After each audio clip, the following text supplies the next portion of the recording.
Hi, I'm Chimbiru Gumori. I'm glad that you could join me in my reflections on chapter 2 on what is communication. This chapter begins by the authors making a cardinal statement. They say that it is difficult to define communication precisely because it appears self evident.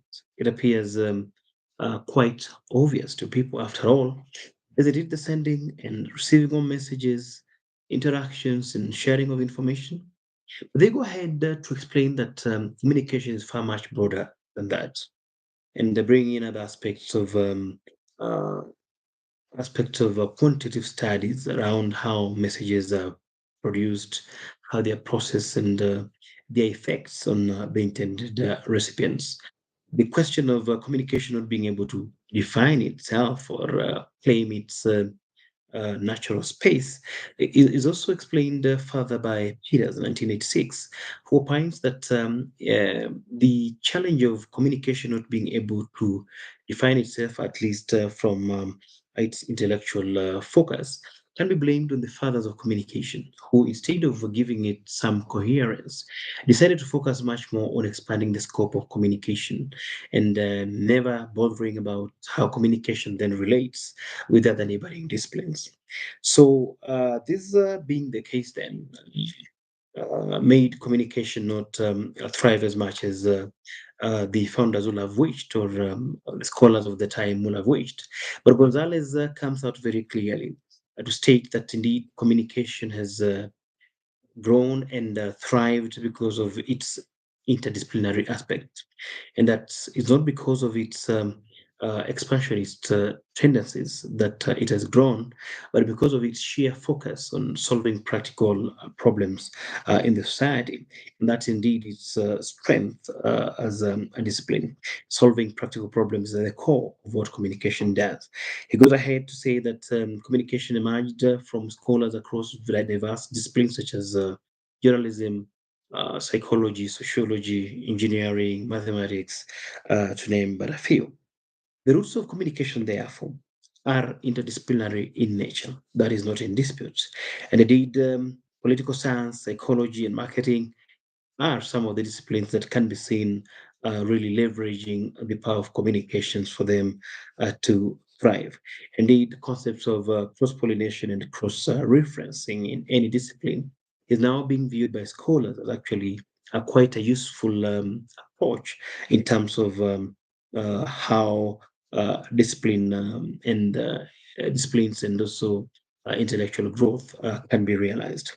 In terms of the philosophical roots of communication, the authors opine that the interdisciplinary nature of communications can be evidenced by the manner in which research and the application findings are being applied within this discipline.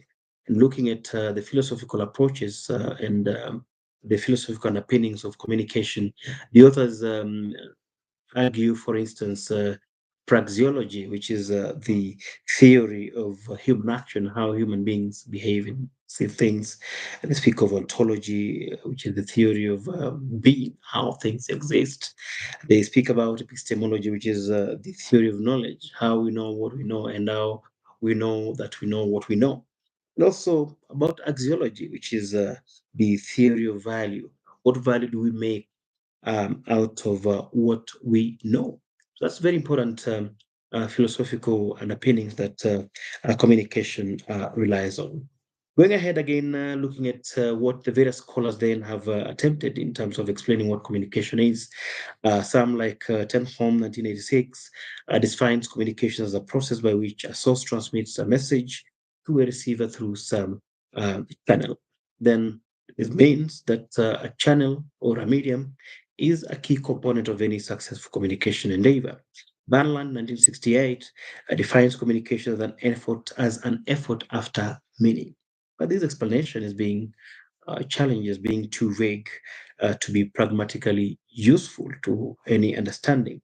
Masterson et al. Define communication as a process through which we make sense of the world and share the same with others, meaning that meaning as a concept is a key consideration within any communication endeavor. Barrelson and Strainer define communication as the transmission of information, ideas, emotion, skills by use of symbols. Everything is not communication, the authors opine. Then we must go ahead and unpack what then constitutes communication as a construct within the communication discipline. It says that as a construct, then communication requires a communication perspective, which embodies several characteristics. Some of these characteristics are that communication has as its focus a communication phenomenon or incident. Secondly, communication has as its focus communications as a process, meaning that communications involves various stages which needs to be understood for any communication to be effective. The other characteristics being put across is assessment of likely or actual outcomes of communications. Third is being interested in the effect of communications or outcome of messages whenever they're transmitted. Another characteristic is the understanding of the interlocutors or the individuals within the communication sphere, how our physical, psychological, and emotional aspects affect how we communicate. The other characteristic is the communication searches for regularities, measured or theoretically described. This simply means that identifying certain patterns in how messages are disseminated, and then looking at how audiences respond to messages and looking at how they are impacted by the messages is key in terms of understanding communication. Another characteristic is a consideration of the context of communication. Context is important. Every communication is contextual, based on certain times, periods, which affect the meanings attached to any communications or messages. Last but not certainly the least is an understanding of the channels of communications which organizationally or socially defined. As Marshall McLuhan says, the medium is the message.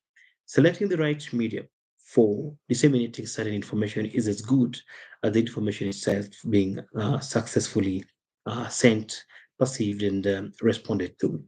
It is also important, again, to indicate that the interdisciplinary nature of communication can be evidenced by other scholars in other fields who have uh, made fundamental contributions to the growth of communication. And here we talk about the likes of Harold Laswell, who've done quite a lot of work within political communication. The sample survey approach by Leatherfield Paul, which is also being cited as critical contributor to communication. We have the small groups approach by Lewin Pratt, also quite an important contribution. Last but not necessarily the least, the experimental approach by Hovland Carr, which is being associated with the development of communication. So once we've understood the context and the understanding of the various meanings of communication, of course, the most important question then, what next? From my personal reflection, I feel that communication is still a growing field.